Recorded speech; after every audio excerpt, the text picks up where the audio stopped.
let's head to the skies once again, because, as I said before, we're not quite done with that snowman just yet. This snowman has 3 giant buttons that look like targets. That's probably because they are targets.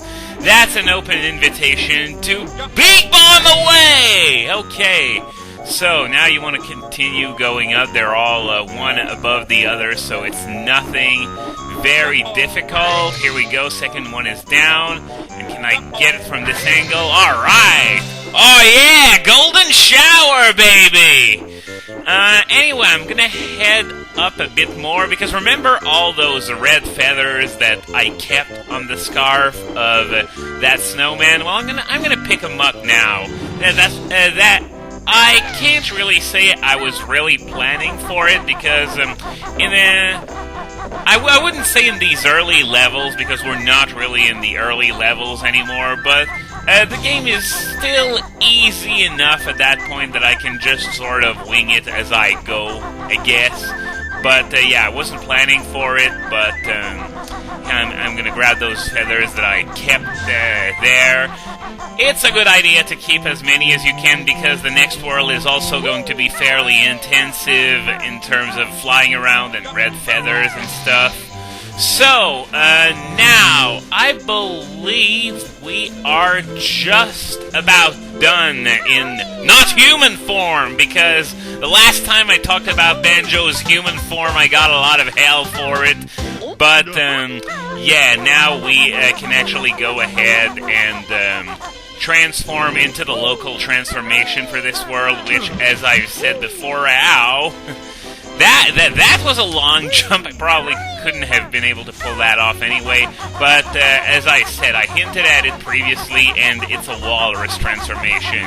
Here we have the Jinjo that was screaming at us in the last part. Some more red feathers. We're up to 49. Now the only way to head over to Mumbo's skull without taking any damage is by flying to it, because as you can see, it's surrounded by frozen water, so you want to avoid taking damage as much as possible, of course. And there's a 1-up. I'm not going to pick it up because my lives are maxed out, and it would just, be a waste. Just in case I actually die in this level, which, never happens. Okay, let's head up there. Oh, we got another Jinjo here, so that's going to make 4, I guess. Get up there, thank you. We got a few notes even. Always a good idea to check that, well, not really second floor, but you get what I mean. So, picked up everything. The transformation here costs 15 Mumbo tokens. And it's a bit awkward, getting transformed into something you eat. It's like if you or I got transformed into cattle. Steak. I wonder if your first instinct would be to try to eat yourself, but oh well, doesn't really matter. Just making stuff up now. So, the walrus transformation.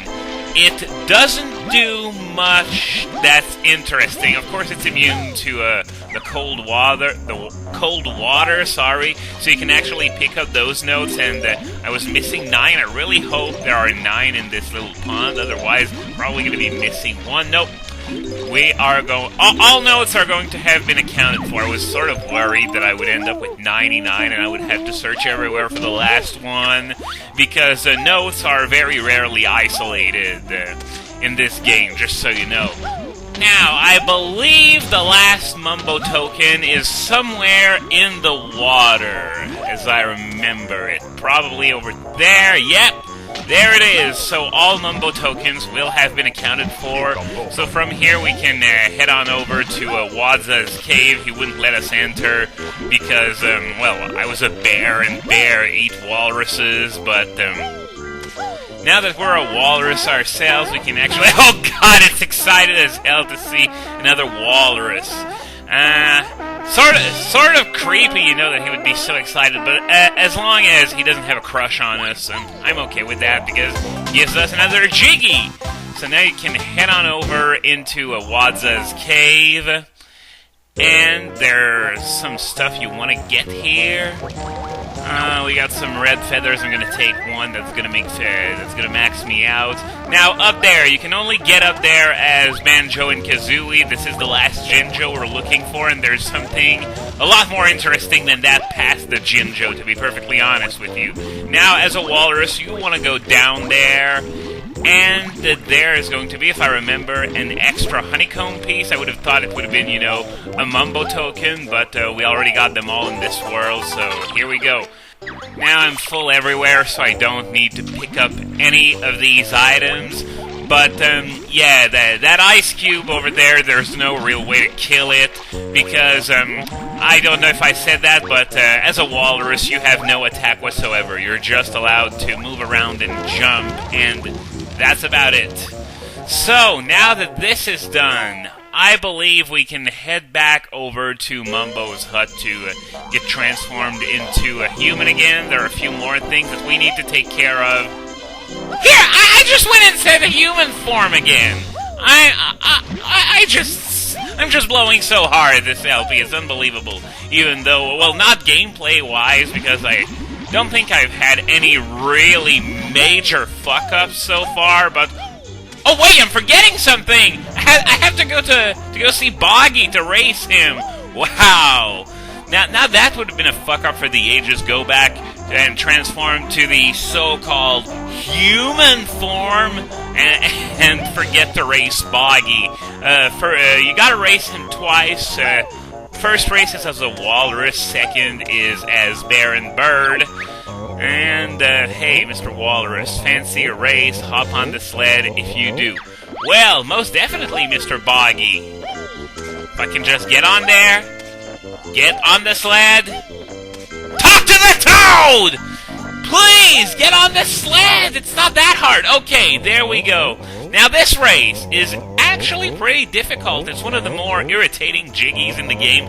It's not insanely hard. It's just aggravating, especially if you're on an off day.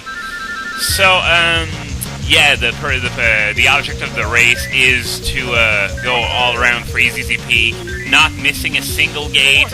Otherwise, you lose. And there's rubber band AI in this race, so that means whenever you're leading, he's going to be hot on your heels, but if he's leading, then he's going to make it a little easier for you, which is a good thing, because there's one point in this race where he always gets ahead no matter what you do, and it's near the end to boot. So I think coming up on that moment, you gotta be careful with the camera angles, because usually when you're racing in video games, the camera's right behind you, but not so here. So here's the point where he always passes you. So now he's gonna slow down a bit once he's far enough ahead. Come on, slow down! Slow down! Okay, we're good. Oh, that was close. That was really close. I was about to fall in the water there. Come on, get up! Get up! Get up! Yeah! First race won. Okay, we did really great. I'll be honest, sometimes it takes me one try, but sometimes I can spend all day here and fail.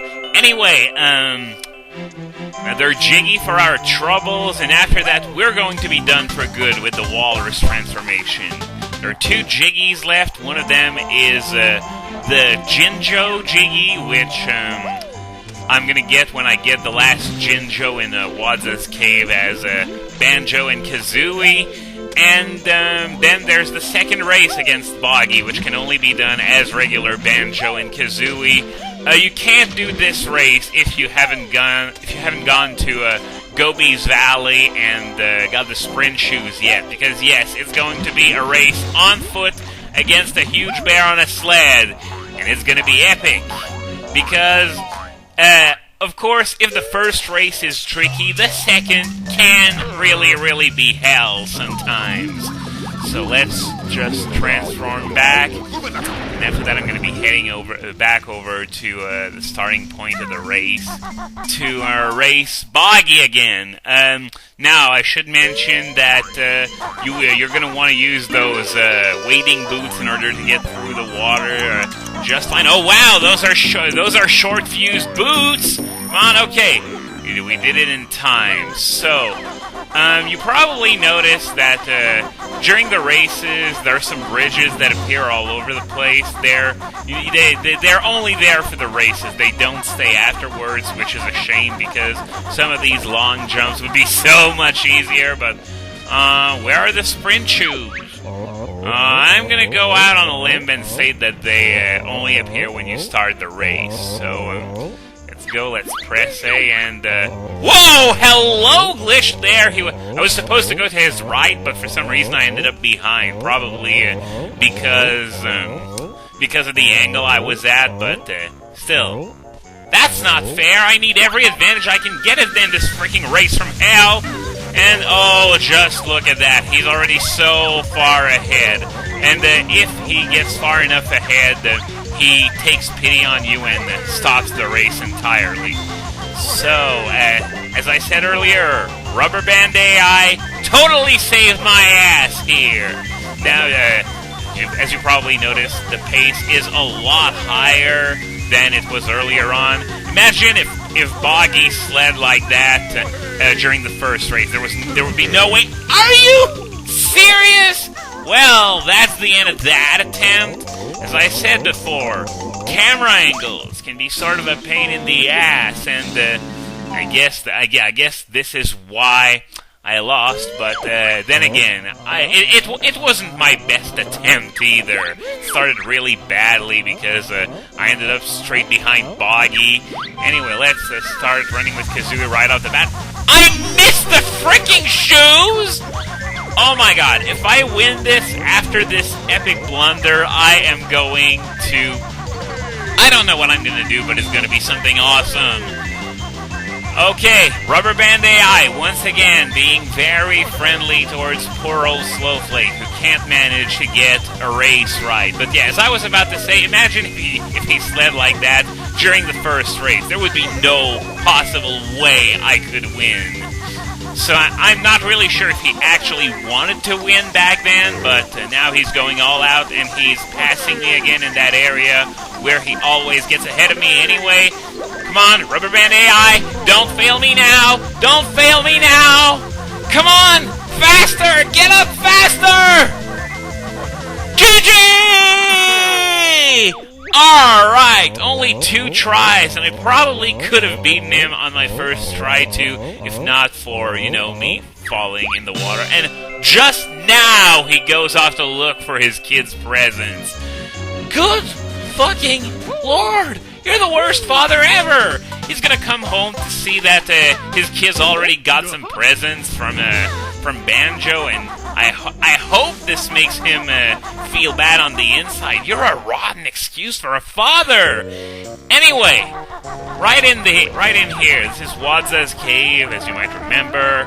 Now let's head up there, get the last Jinjo and the last Jiggy for this area. And see the ice key over there? This is one of the 7 secret items that are hidden throughout the game. Were meant to do something in Banjo-Tooie, but ultimately some of them were moved to Banjo-Tooie itself. So this ice key, it does absolutely nothing. It's just for show. But nonetheless, I'm going to show you where all of these items are. This is the second of 7 for those of you who've been keeping track. And with that, we are now done with Freeze Easy Peak. So, next world, we're going to return to Gobi's Valley. Only 4 worlds left, guys. But these are the 4 hardest ones, of course. Now, I don't think I'm going to have the time to get the Jiggy that appeared in Gruntilda's lair when I pressed that switch, but I'm at least going to get up to that switch that makes a flight pad appear, and after that I'm going to be done for today. Because this is actually a fairly tricky Jiggy if you're not ready. It's not insanely hard, but it might take you a few tries. So join me next time when we get that Jiggy and head back to Gobi's Valley, which is one of my favorite desert levels ever, for the record.